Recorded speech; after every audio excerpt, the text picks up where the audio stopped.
आदाब। लेकिन मोहतरमा, आपको यहाँ कब्रिस्तान में आना, वो भी इस समय, ठीक है, बुरा मत मानना, नामंजूर है। कोई मसला है क्या आपका? हमें कब्र खुदवानी। अच्छा, आप नाम बताइए, मैं लिख देता हूँ। बेगम नूर बानो। इंतकाल किसका हुआ है? किसी का भी नहीं। हमें अपनी कब्र खुदवानी। देखिए, आपको अच्छी तरह से पता होना चाहिए कि औरतों का कब्रिस्तान में आना सख्त मना होता है। औरत और मौलवी साहब भी सवेरे आएंगे। हमें कब्र खुदवानी इसी वक्त, हमारे शौहर की कब्र के साथ। खाला, मैं आपकी कोई मदद नहीं कर सकता। कल सवेरे आ जाना, मौलवी साहब आ जाएंगे, उनसे आप दरख्वास्त कर देना। हमें सब कुछ अभी चाहिए। हमें अपने शौहर के पास जाना है। जाइए यहाँ से। अरे जाओ।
कब्र खोदने वालों की ही खुद रही है कब्र।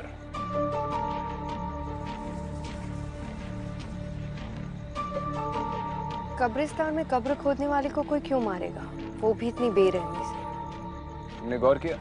उसे मारकर कब्र में फेंक दिया, लेकिन ऊपर से किसी ने मिट्टी नहीं डाली। इसका मतलब जिसने भी ये किया है वो चाहता है कि ये कत्ल लोगों की नजर में आए।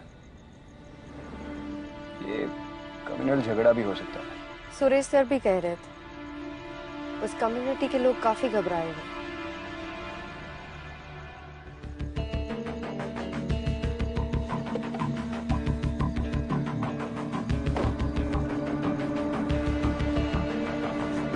सर, मैं इकबाल खान। लोकेशन कहाँ है? सर आइए। मैडम आप यहीं रुकिए। जानती हूँ औरतों को कब्रिस्तान जाना मना है, लेकिन उसकी चिंता आप मत कीजिए। चलिए।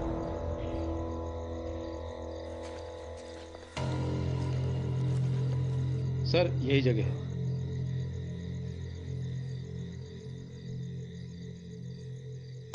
महरूम नवाब आजम अली। विक्टिम का नाम? आकिब गुलाम सर। कोई आई विटनेस? जी नहीं मैडम। आपने विक्टिम की फैमिली को इन्फॉर्म किया? जी हाँ मैडम, पर कुछ खास पता नहीं चला। एक काम करो, इस कब्रिस्तान का रजिस्टर होगा ना, वो रजिस्टर और यहाँ के सारे रिकॉर्ड्स पुलिस स्टेशन पे भिजवा दो। जी सर। और विक्टिम की इमीडिएट फैमिली को भी बुलाओ, मुझे उनसे बात करनी है। जी मैडम।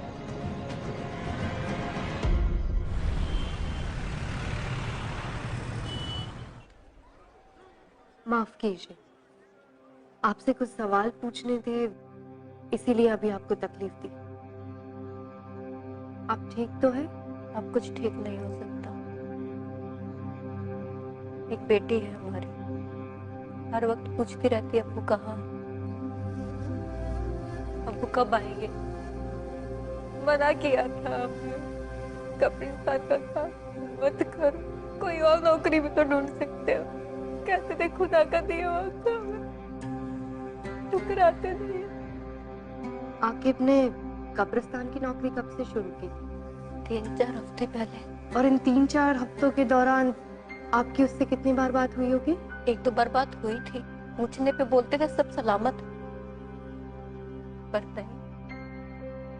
हम जानते उनकी आवाज में एक अजीब सी घबराहट थी।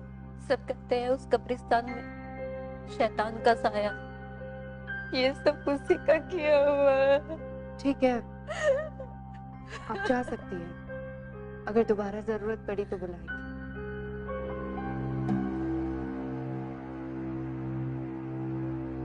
क्या हुआ विक्रम, कुछ मिला? बेगम नूर बानो, आकिब के रजिस्टर में आखिरी एंट्री। समझ में नहीं आ रहा है इन्वेस्टिगेटिंग टीम ने इतना बड़ा लीड इग्नोर कैसे कर लिया। सिर्फ नाम लिखा है, बाकी के सारे कॉलम्स ब्लैंक हैं।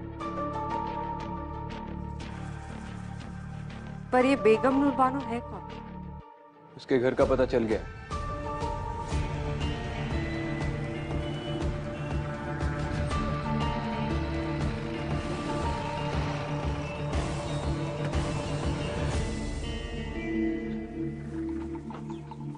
रुको यहीं पे।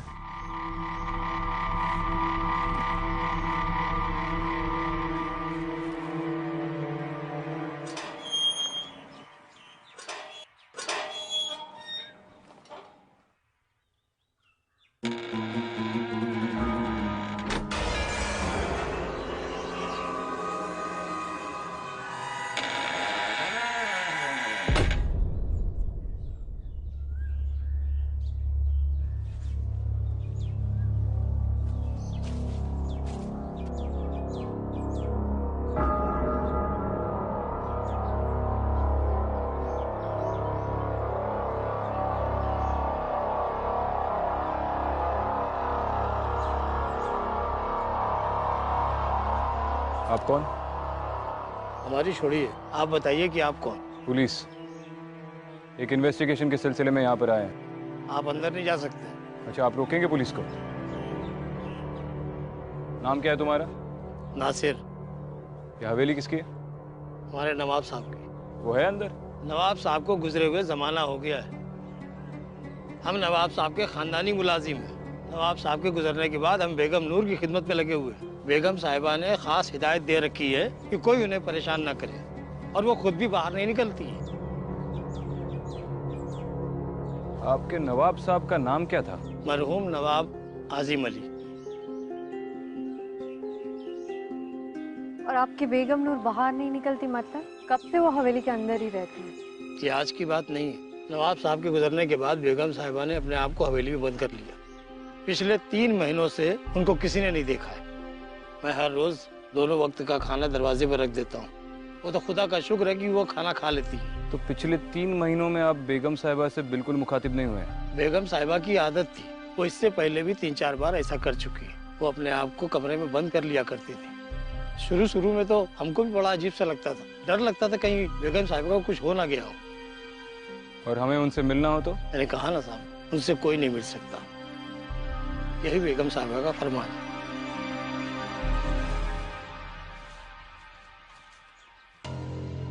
मरहूम नवाब आजिम अली, कुछ याद आया?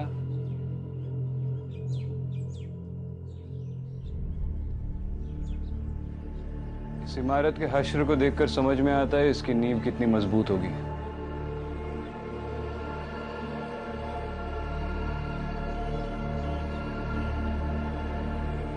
क्या कर रहे हो विक्रम? भूख लगी है?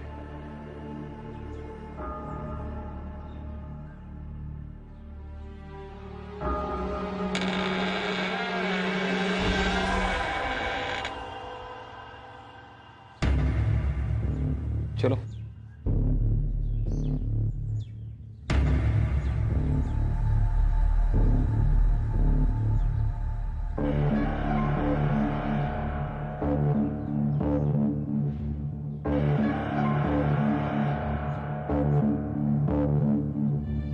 बहुत बड़ी हवेली है, एक जमाने में काफी शानदार रही होगी।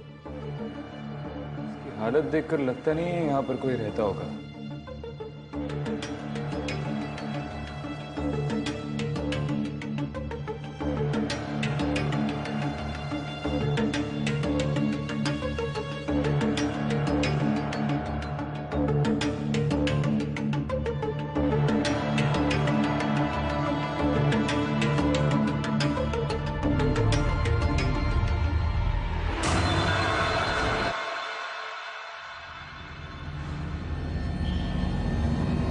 विक्रांत इस विक्रांत,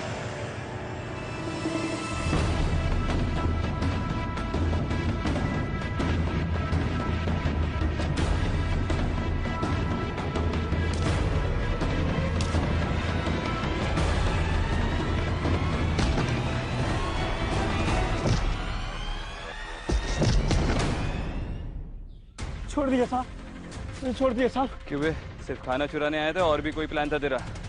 और हमको देखकर भाग गया? नहीं साहब, मैं चोरी नहीं कर रहा हूँ साहब। तो ये खाना क्या बेगम ने तुझे खैरात में दिया है? हाँ? नहीं साहब, ऐसी बात नहीं है साहब। पहले ये सामान सब अंदर जाता था और अभी कुछ ही दिनों से देख रहा हूँ कि ये सब बाहर ही रखा रहता है, तो इसलिए मैं ही उठा लेता हूँ साहब। सच बोल रहे तू? हाँ हाँ साहब, सच बोल रहा है? हाँ सच बोल रहा हूँ साहब।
कौन कौन है वहां?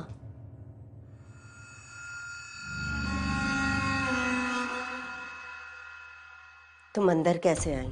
आई एम सॉरी पर मैं एएसपी अदिति शर्मा हूँ, मुंबई पुलिस। आप बेगम नूर बानो है ना?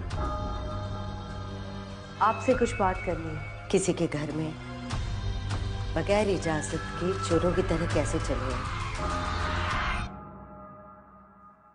हमारे कमरे में आने की जरूरत कैसे की?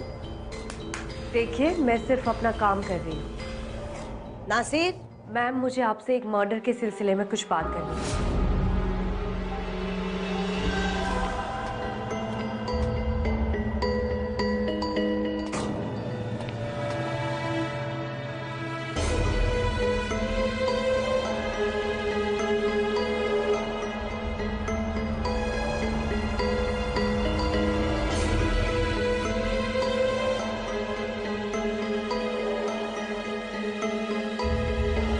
हमें अपने शौहर के पास जाना। शौहर? नहीं, मैं तो आपसे ये पूछने आई थी कि उस कब्रिस्तान में। अदिति,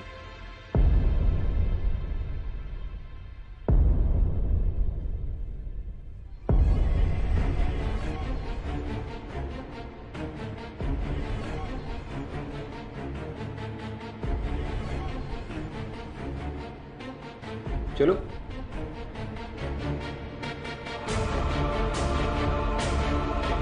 हाँ?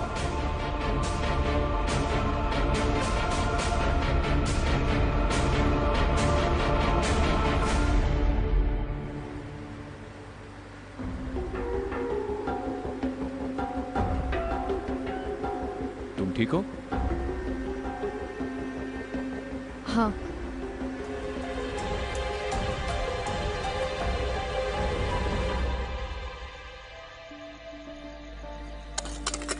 यार जिंदगी है यार, रोज रोज एक ही काम। इससे अच्छा तो मैं मर जाऊं।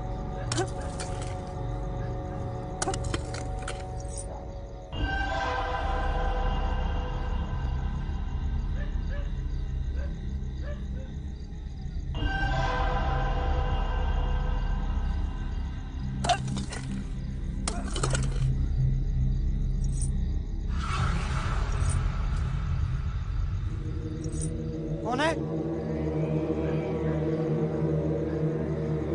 कौन है वो? कौन है?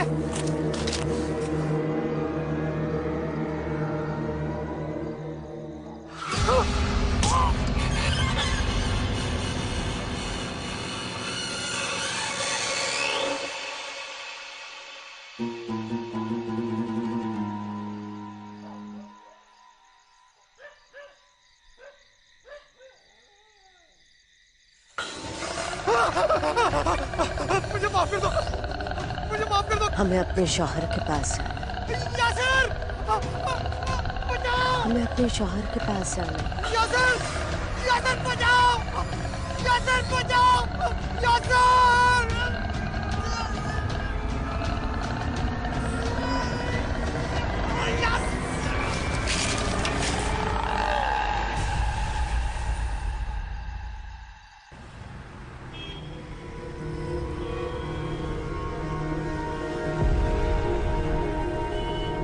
इतने लोग कब्रिस्तान में मारे जा रहे हैं सर। आप लोग क्या कर रहे हैं? आप कुछ भी नहीं कर पा रहे हैं, ऐसा क्यों सर? कुछ नहीं होता आप लोगों से, बस हाथ पे हाथ रख के बैठे रहिए। तुम सही कह रहे हो। अरे कांस्टेबल, इन्हें पानी पिलाओ, ठंडा करो इन्हें, गर्मी बहुत बढ़ गई है इनमें। क्या बात है, क्यों गला फाड़ रहे हो? सब वो शाकिब मेरा भाई था। आगे बोलो। सब उस रात को जब मैं उसके लिए खाना लेके गया, जैसे मैं दरवाजे के पास पहुंचा तो उसके चिल्लाने की आवाज आ रही थी। ऐसा लगा जैसे वो किसी से माफी मांग रहा है। मैंने आसपास बहुत ढूंढने की कोशिश करी, लेकिन सब वहां पे कोई था नहीं। आखिर कब तक ऐसे कब्रिस्तान में लोग मरते रहेंगे साहब? हमें जवाब चाहिए। सही वक्त आने पर सारे जवाब मिल जाएंगे। अभी तुम लोग घर जाओ। मेरे ख्याल से ये सब कुछ बेगम नूर कर रही है। इसका मतलब दिन भर घर पे छुप कर बैठने वाली रात को बाहर निकलती है। विक्रांत, तुमने बताया था ना, उस गरीब आदमी ने कहा था कि पिछले कई दिनों से मुलाजिम का रखा खाना किसी ने नहीं उठाया और खाना खाए बिना कोई जिंदा नहीं रह सकता। तो इसका मतलब ये है कि वो मर गई है और उसकी आत्मा ये सब कुछ कर रही है। उस मुलाजिम ने भी कहा था कि बेगम नूर महीनों तक बाहर नहीं आती है, तो हो सकता है कि अकेलेपन में उसकी मौत हो गई हो और किसी को पता नहीं चला हो। और मेरे ख्याल से उसकी बॉडी अभी भी उसी हवेली में। अब इसका जवाब तो वो हवेली ही दे पाएगी। खाना खाया तुमने? नहीं, क्यों? नहीं, उस मुलाजिम ने खाना घर के बाहर तो रखा ही होगा, और अब तो वो चोर भी पकड़ा गया। अरे तुमने ही तो कहा खाने के बगैर कोई जिंदा नहीं रह सकता।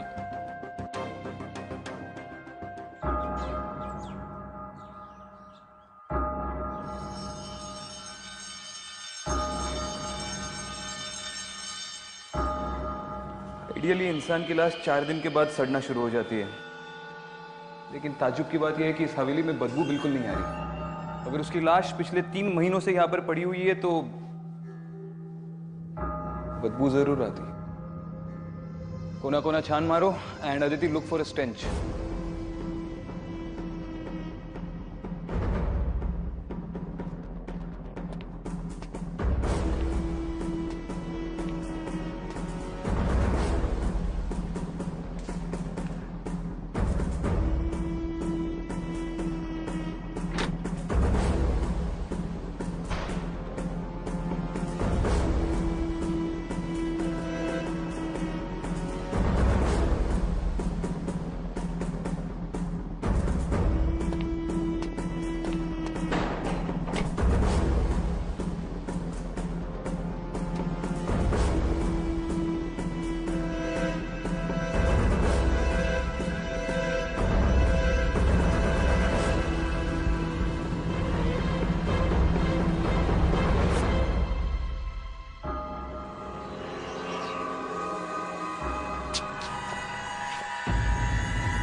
विक्रांत, ये बेगम नूर ही है। उसके गले में जो हार है उसे मैंने उसकी हर तस्वीर में देखा है। उस दिन वो मुझसे अपने शौहर के बारे में कुछ पूछ रही थी। हमें अपने शौहर के पास जाना। उसका शौहर वही है ना जिसकी कब्र हमने उस कब्रिस्तान में देखी थी, नवाब आजिम अली। विक्रांत, मुझे लगता है कि हम बेगम नूर की कब्र उसके शौहर की कब्र के पास बनाते तो शायद उसकी आत्मा को शांति मिल जाए और ये सब कुछ रुक जाए। शायद हाँ, शायद ना, लेकिन ये कंकाल पिछले 3 महीनों से यहाँ पर पड़ा हुआ है। यकीनन अब वक्त आ गया है कि उसे दफनाया जाए।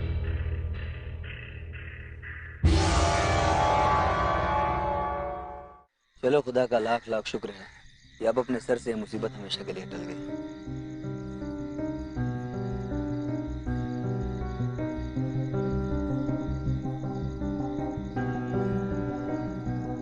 मुझे लगता है अब सब कुछ ठीक हो जाएगा। कम से कम देर से ही सही बेगम नूर की आत्मा को सही अंजाम तो मिला। अब शायद वो किसी को तंग नहीं करेगी। तो तुम्हें वाकई लगता है कि ये सब करने से उस शैतान का साया इस मुकद्दस जगह से हट चुका है?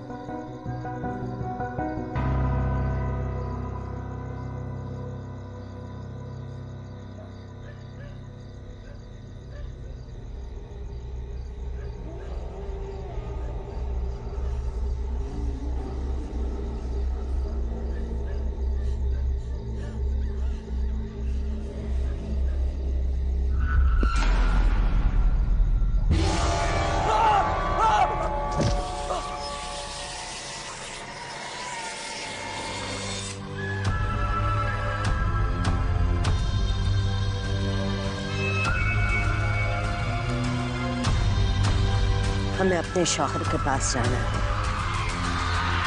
बेगम नूर बानो, नवाब आजिम अली, क्या लाइफ रही होगी इनकी एक जमाने में। मुझे तो दिलचस्पी इस बात की है कि अब इतनी बड़ी प्रॉपर्टी का क्या होगा। अब ना तो नवाब रहे ना ही बेगम साहिबा।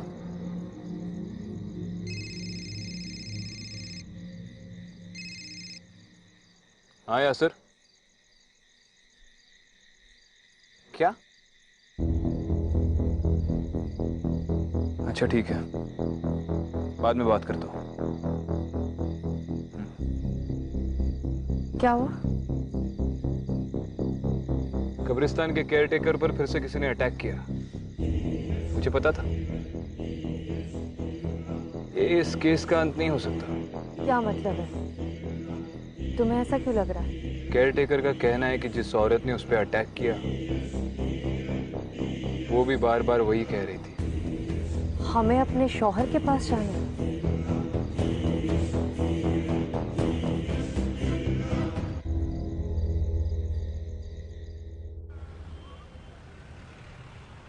नवाब साहब बहुत ही इज्जतदार आदमी थे। लोगों का उनसे बहुत लगाव था। उनकी मौत कैसे हुई? तकरीबन 15 साल पहले उनके घर वालों ने उनकी गायब होने की रिपोर्ट लिखवाई थी। गायब होने की? वो गायब कैसे हुए थे? वो जंगल से गुजर रहे थे, तभी उनके साथ कोई हादसा हुआ और उसके बाद वो घर लौट कर नहीं आए। कैसा हादसा? वो तो कुछ पता नहीं चला। फिर हमने जंगल के अलावा आसपास के कब्रिस्तान और मुर्दा घरों में बॉडी ढूंढने की कोशिश की, लेकिन बॉडी नहीं मिली। बस उनके कपड़े और जूते मिले। ये नवाब साहब की किसी के साथ गांव में दुश्मनी या फिर पैसे या प्रॉपर्टी को लेकर कोई प्रॉब्लम्स थे? सर, दुश्मनी तो क्या होगी, वो तो अपना सब कुछ बेगम साहिबा ट्रस्ट के नाम ही करना चाहते थे। उनके मरने के बाद बेगम नूर ही उनकी ट्रस्ट चलाती थी और जो पैसा है वो उसी ट्रस्ट में है। उस ट्रस्ट का एड्रेस है आपके पास? जी सर, ये रहा।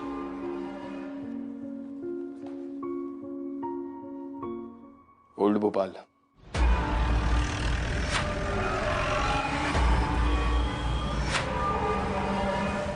बेगम साहिबा किसी जी, वैसे तो ट्रस्ट गरीबों की भलाई के लिए बनाई जाती है, लेकिन नवाब साहब और बेगम साहिबा के जितने भी रिश्तेदार हैं वो ट्रस्ट से पैसा निकाल लेते हैं। उनकी विल में ही ऐसा लिखा है। ये फंड्स कहाँ ट्रांसफर हुए थे? जी, फिलहाल तो मेरे पास सिर्फ अकाउंट नंबर है। मैं उसके सारे डिटेल्स निकालता हूँ और आपको फोन कर देता हूँ। चलो ठीक है, बाद में बात करता हूँ। कुछ पता चला? ये बेगम नूर के ट्रस्ट के अकाउंट से जो पैसे निकल रहे हैं वो इंदौर ट्रांसफर हो रहे हैं किसी अमीना नाम की औरत के अकाउंट में। हो सकता है कि अमीना नवाब साहब या बेगम नूर की कोई रिश्तेदार हो सकता है, लेकिन ये कंफर्म करने के लिए इंदौर जाना होगा।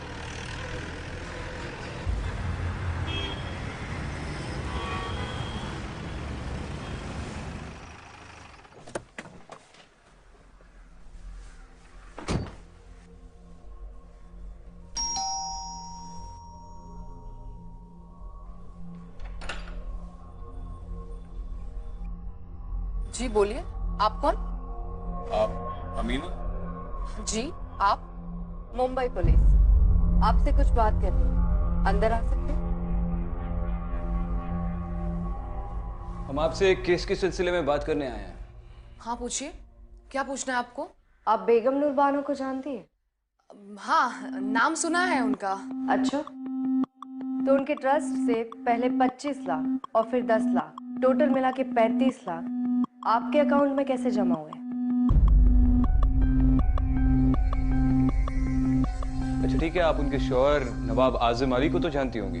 हाँ जानते हैं, वो मेरे अब्बू के काफी अच्छे दोस्त थे, हमारे घर काफी आया करते थे। कमाल है, तो फिर आप उनकी बीवी को नहीं जानती? दरअसल बात ये है कि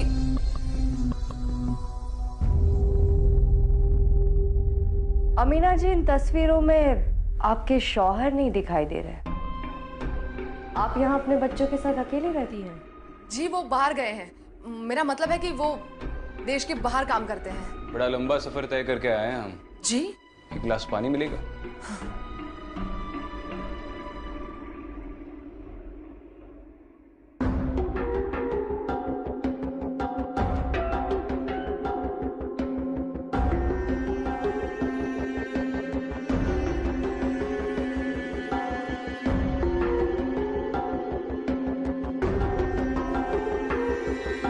शुक्रिया। आपके शौहर का नाम क्या बताया आपने? जी आजिम शेख। उनकी कोई तस्वीर देख सकती हूँ मैं? आपके मोबाइल में तो होगी। हाँ।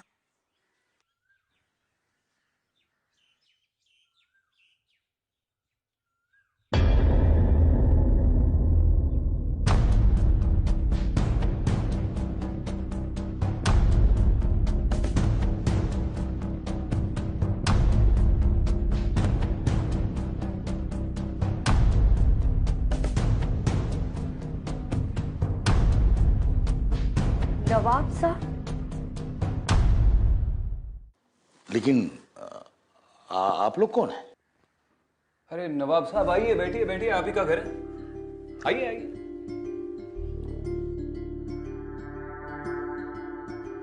विक्रांत सिंह, मुंबई पुलिस। अमीना जी, आपने बताया नहीं कि आपने अपने अब्बू के दोस्त के साथ शादी कर ली। पुलिस को गुमराह करने का नतीजा जानती है आप? देखिए जनाब, आप जो भी हैं अपने वजूद में रहकर बात कीजिए। यहाँ इज्जतदार लोग रहते हैं। किस इज्जत की बात कर रहे हैं आप नवाब साहब? आपके भोपाल में तो आपके लोग आपकी कब्र खोदकर आपको दफना चुके हैं।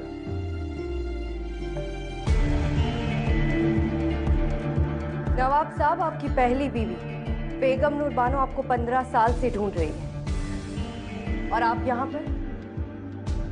शर्म नहीं आती आपको? जरा सी भी इंसानियत नहीं है? मोहतरमा, आप दायरे में रहकर बात कीजिए। हम अगर अपनी पुश्तैनी हवेली छोड़कर यहाँ रह रहे हैं तो उसके पीछे कोई वजह है। वो बांझ थी, आप उन्हें सच क्यों नहीं बता देते? बेगम आप चुप रहिए। माना कि नूर हमारी बेगम थी, लेकिन वो हमें कभी औलाद ना दे सकी। हम हमेशा उनकी औलाद से महरूम रहे। शायद इसी गम में वो पगला गई। हमने सोचा धीरे धीरे सब ठीक हो जाएगा, लेकिन नहीं हो सका। जब पानी हद से गुजर गया, जब बात हद से बढ़ गई, तब हमने यह रास्ता अख्तियार किया। माना कि वो हमें कभी तकलीफ नहीं देती, ना हम उन्हें कभी तलाक देते, ना वो हमसे कभी तलाक मांगती।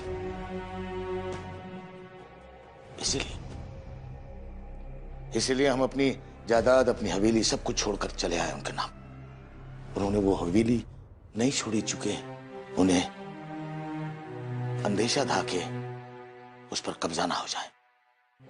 और आप ऐसी औरत की बात सुनकर चली आई? 3 महीने पहले उनकी मौत हो चुकी है। इन्ना लिल्लाहि व इन्ना इलैहि राजिऊन। और क्योंकि वो घर से बाहर नहीं निकलती थी, किसी को भी उनकी मौत की खबर नहीं हुई और उनका शरीर उसी हवेली में सड़ गया। या अल्लाह, इतनी दर्दनाक मौत। या अल्लाह, उन्हें जन्नत नसीब हो। वो तो उन्हें होगी। अब हम चले, दोबारा मुलाकात होगी।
सर, अभी अभी खबर आई है नवाब साहब भोपाल लौट आए हैं। उन्हें हवेली की ओर जाते हुए देखा गया सर।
बेगम,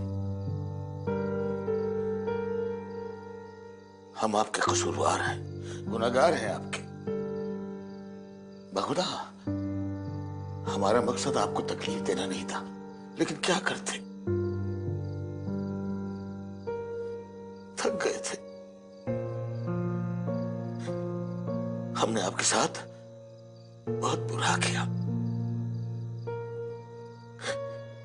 हमें माफ कर दीजिएगा, माफ कर दीजिएगा।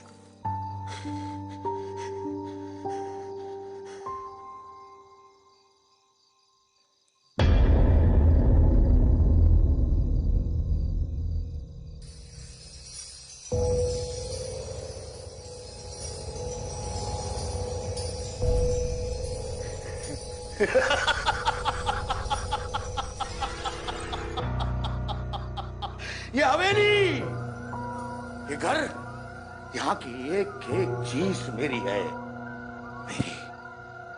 मेरी अजीब बेवकूफ औरत थी तुम।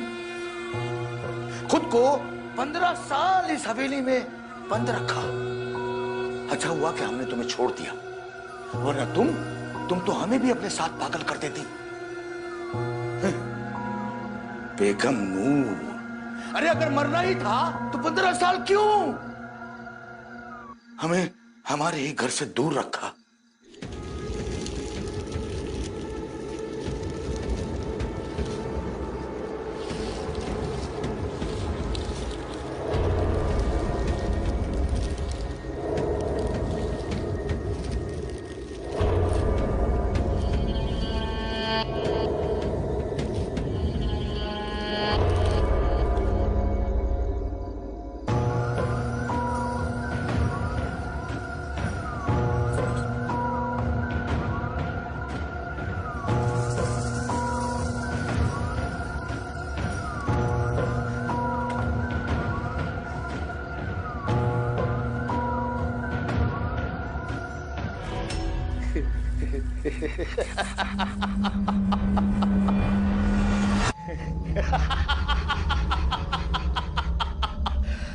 शुक्रिया बेगम, शुक्रिया।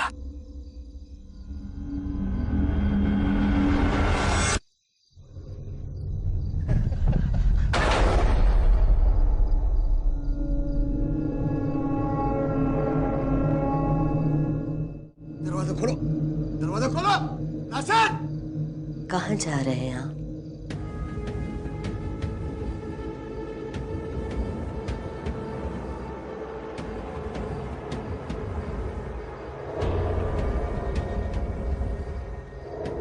नवाब साहब। बेगम, आप हयात हैं?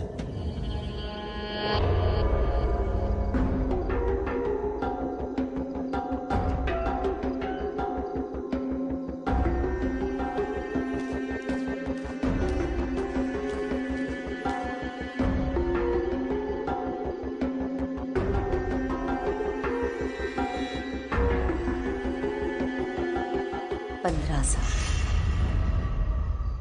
15 साल इंतजार किया आपका। अब कह नहीं जाएंगे आप। लेकिन पुलिस वाले तो बोल रहे थे कि आप मर चुकी हैं। मौत की खबर तो आपकी भी सुनी थी। ये नहीं हो सकता, ये सब आपकी नौटंकी है। मैं सब पुलिस को खबर कर दूंगा अभी।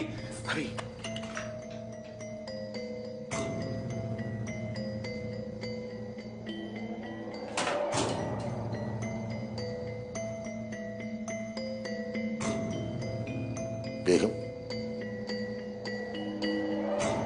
हमें माफ कर दीजिए। हम आपको तकलीफ देना नहीं चाहते थे। हम आपके गुनहगार हैं। बहुत इंतजार करवाया आपने, अब कहीं नहीं जाने दूंगी।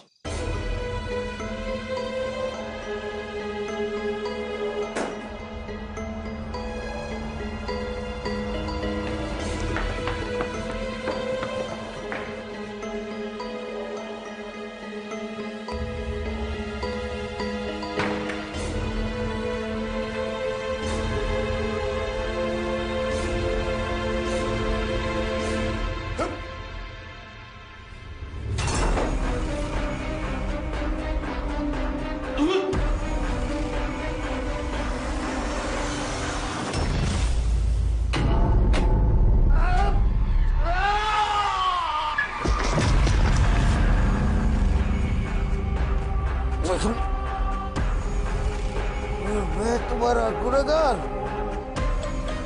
सब कुछ मैंने ऐसे के लिए किया।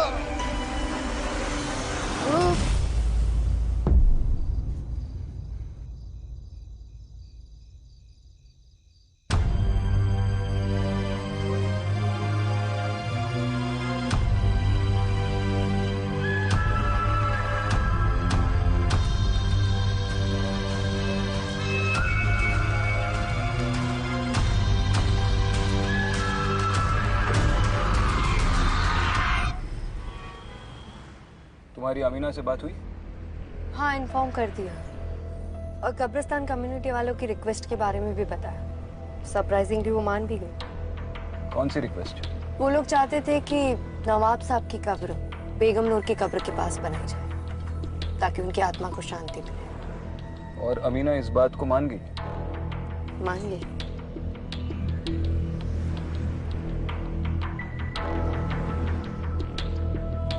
क्या सोच रही हो? यही कि नवाब साहब का सच जानने के बाद मुझे नहीं लगता है कि बेगम नूर उनकी कब्र के पास रहना चाहती है। तुम्हारा ये बेगम नूर के साथ का रिश्ता मुझे ठीक नहीं लग रहा है। क्या मतलब है? तुम इंसानों के साथ रिश्ता क्यों नहीं रखती?